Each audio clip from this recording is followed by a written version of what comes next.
یہ ایک شخص کی داستان ہے کہ میرا بھائی ہر سال حج پہ جاتا ہے، ہر سال عمرے پہ جاتا ہے، کوئی سال اس کا قضا نہیں جاتا، اور یہ اس بتانے والے بھائی کی جو حالت ہے وہ دوسروں کے سامنے ہاتھ پھیلانے تک مجبور ہے۔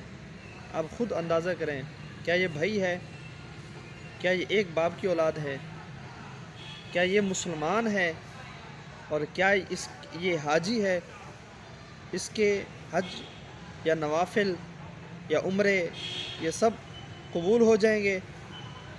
ایک بھائی کھانے کو ترس رہا ہے، اس کی اولاد بھی نہیں ہے، خالی میاں بیوی ہیں، اور دوسرے بھائی کو اللہ نے اتنی دولت دی ہے کہ وہ ہر سال حج پہ جاتا ہے، ہر سال عمرے پہ جاتا ہے، اور بھائی کو کوئی خیال بھی نہیں ہے۔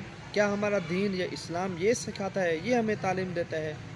ایسے واقعات سے یقین کریں دل بہت زیادہ دکھی ہوتا ہے، بہت شرمندگی کی بات ہے۔ دوسرے بھائی کا بتانا تھا کہ میں نے تقریباً 10 سال چوک میں پکوڑے بیچ کر اپنے بھائیوں کو تعلیم دلوائی ہے۔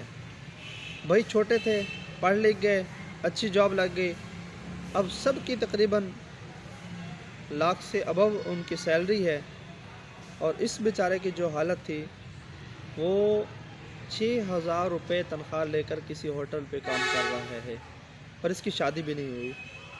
والد صاحب فوت ہو گئے، اور والد بھی آج کل کیا ہوتے ہیں، جس کے پاس پیسہ ہے باپ بھی اس کا ہے، ماں بھی اس کی ہے، بھائی بھی اس کے ہیں، بہنیں بھی اس کے ہیں، رشتہ دار بھی اس کے ہیں، سب اس کے ہیں جس کے پاس پیسہ ہے۔ اس کا کمرہ بنا ہوا تھا، تو والد کی موجودگی میں دوسرے ان کے بیٹے جن کی اچھی تنخواہ تھی، ان کی شادی ہو رہی تھی، دوسری شادی کر رہا تھا، وہ کمرہ اس کو دے دیا۔ والد صاحب فوت ہو گئے، اب بھائیوں نے کیا کرنا تھا؟ کچھ بھی نہیں، وہ بیچارہ ایسے در در پہ دھکے کھا رہا ہے۔